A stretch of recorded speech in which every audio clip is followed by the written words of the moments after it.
নমস্কার দর্শক বন্ধু, তৃপ্তির রান্নাঘরে আপনাদের সকলকে স্বাগত জানাই। আশা করি সকলে ভালো আছেন, আমিও ভালো আছি। আজকে আবার একটা রেসিপি নিয়ে চলে এসেছি। তবে বড্ড গরম, এত গরম যে কিছু বলার নেই। তো গরমের মধ্যে সবই করতে হচ্ছে, তাই রান্নাও বাকি থাকছে না। তো রান্নাটা আজকে করব যেটা, বেশ কিছু টমেটো দিয়ে বেশ টক টক করে বাটা মাছের ঝাল করব। তো দেখতে পাচ্ছেন বাটা মাছটা আমি ভালো করে ধুয়ে নিয়েছি। ভালো করে ধুয়ে নিয়ে এখন রেখেছি। বাটা মাছটার মধ্যে আমি নুন হলুদ মাখাবো। নুন হলুদ ভালো করে মাখিয়ে নেব। তারপরে কড়াতে তেল দিয়েছি। কড়াতে তেল দিয়ে আগে মাছগুলো ভালো করে ভাজবো, কেননা আমি একটু কড়া কড়া মাছ ভাজা পছন্দ করি, তাই একটু কড়া করে মাছ আমি ভাজি। তো দেখুন বেশ ভালো করে নুন হলুদ মাখানো হয়ে গেছে। এরপরে তেলটা গরম হতে দিয়েছি। তেলটা গরম হলে মাছগুলো দিয়ে দিচ্ছি। দেখুন মাছগুলো দিয়ে দিয়েছি। আমি অল্প অল্প করে মাছ ভেজে নিচ্ছি।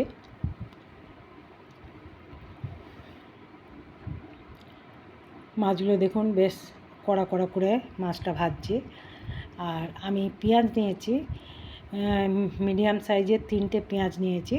তো 3টে পেঁয়াজ বা কুচো করে নিয়েছি, আর বেশ কিছু টমেটো নিয়েছি, মানে বেশ টক টকভাবে করব। আর সর্ষে নিয়েছি দেখুন বেশ কিছুটা, 4 চামচের 2 চামচের মতন সর্ষে। তার সাথে দেবো আমি 2টো কাঁচা লঙ্কা অবশ্যই দেবো। তো মাছটা ভাজা হয়ে গেছে, ওই তেলের মধ্যে আমি দিয়ে দিচ্ছি। আর একটু তেল দিলাম, মানে তেলটা খুবই কম হয়ে গেছিলো, দেখেইছিলেন। তো আমি এরপরে দিয়ে দিচ্ছি পেঁয়াজটা। আর সর্ষেটা বাটা হয়ে গেছে, পেঁয়াজটা আমি এবারে লাল করে ভাজবো। পেঁয়াজটা লাল করে ভাজতে ভাজতে একটু সময় লাগবে। তো আমি লো মিডিয়ামে পেঁয়াজটা ভাজলাম, কারণ যদি ফুল ফ্লেমে ভাজি তাহলে বেশি তাড়াতাড়ি কালো হয়ে যায়। তো এরপর আমি দিলাম আন্দাজ মতো নুন দিলাম, আর হলুদ দিলাম, কাশ্মীরি লঙ্কা গুঁড়ো দিলাম। সেগুলো ভালো করে ওর সাথে মিশিয়ে নেব। ওর সাথে মিশিয়ে নিয়ে বেশ কিছুক্ষণ ধরে আবার নাড়ব। আর দেখালাম যে বেশ ছোট্ট ছোট্ট মিডিয়াম সাইজের, মিডিয়ামও নয় ছোট্টই একদম, টমেটোগুলো একটু করে সামান্য একটু করে কেটে আমি টমেটোগুলো ওর মধ্যে দিয়ে দেবো। তো টমেটোগুলো দিয়ে দেবো মানে কি, টমেটোটাকে দিয়ে আমি ভাপে ওটা করব। তো দেখুন টমেটোটা একটু মানে ছুরি দিয়ে একটু কেটে নিয়েছিলাম। এরপরে আমি একটু নাড়িয়েও নিলাম, নিয়ে এবারে আমি একটা ঢাকা দিয়ে দিচ্ছি। তাহলে ভাপে টমেটোটা আমার সিদ্ধ হয়ে যাবে। দেখুন ভাপে আমার টমেটোটা একদম সিদ্ধ হয়ে গেছে। এই যে দেখুন খুন্তি দিয়ে আমি মানে নাড়িয়ে নিলেই একদম গলে যাচ্ছে।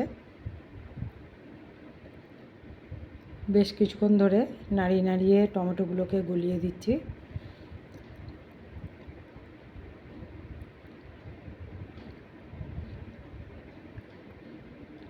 দেখুন টমেটোটা একদম পেস্টের মতন হয়ে গেল। আর গরম ভাতের সাথে বেশ টক টক করে মাছের ঝালটা বেশ ভালো লাগে খেতে। মানে এটা দিয়ে মোটামুটি একতলা ভাত খাওয়া হয়ে যাবে, আর কিছু পদ না হলেও চলবে।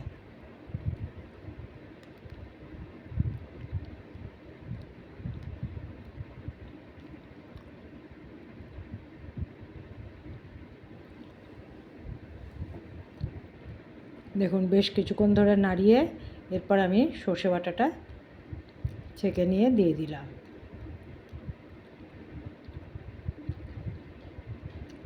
দেখুন একদম শুকনো শুকনো হয়ে এসছে। এরপর আমি মাছটা দিয়ে দিচ্ছি।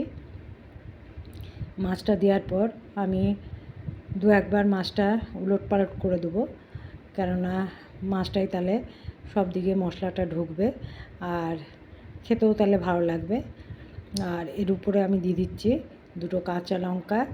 কাঁচা লঙ্কা না দিলে একটা গন্ধ উঠবে না, তাই কাঁচা লঙ্কাটা দিয়ে দিলাম। আর একটু আমি কাঁচা সর্ষের তেল এর উপরে ছড়িয়ে দিচ্ছি।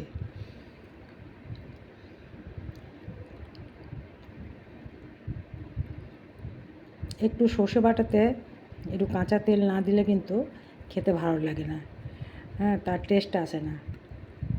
তাই একটু কাঁচা তেল উপর থেকে ছড়িয়ে দিলাম। এবার রান্নাটা আমার হয়ে গেল, আশা করি আপনাদের ভালো লাগলো।